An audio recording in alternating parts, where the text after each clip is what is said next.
Welcome back சுரன் வியூ. 40 வருஷங்க, கரெக்டாக 40 வருஷம் முடிய போதுங்க. 1987 நாயகன் பண்ண பிறகு கமலும் மணிரத்னமும் இணைஞ்சு டக் லைஃப்னு ஒரு படத்தை உருவாக்கியிருக்காங்க. அந்த படத்துடைய ப்ரமோஷனுக்காக இந்தியாவுடைய நாலா பக்கம் இவங்க சுற்றிட்டு இருக்காங்க. கமல், த்ரிஷா, சிம்பு, மணிரத்னம், அந்த கூட்டணியை பார்க்கும்போதே ரொம்ப அருமையாக இருக்குது. இது ஃப்ரண்ட் ஹெட் கூட்டணிங்க, அது நமக்கு தெரிஞ்ச முகங்க. பின்னாடி ரவி கே சந்திரன் இருக்கார் அண்ட் ஏஆர் ரகுமான் இருக்கார். இவங்களும் வேறு மாதிரி லெவலுங்க. ஸோ இந்த படம் ஒரு அருமையான எதிர்பார்ப்பை ஏற்படுத்தியிருக்கு. கமல் இவரை ஒரு அடட்டு பையனாக எடுத்து வளர்ப்பார் பொழுது சிம்புவை. ஒரு கட்டத்தில் இவங்க ரெண்டு பேருக்குமே பகை மூடுது.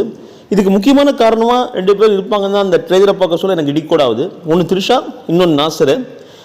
கமலுடைய லீகல் ஒய்ஃபாக அபிராமியை காட்டுறாங்க. கமலுக்கும் த்ரிஷாவுக்கும் ஒரு அஃபேருக்கு தான் காட்டுறாங்க.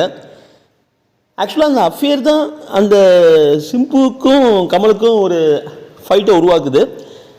படம் சும்மா சொல்லக்கூடாதுங்க, ட்ரெயிலரில் பின்னி பெரலடிதுங்க. கண்டிப்பாக வெயிட்டிங் டு வாட்ச்.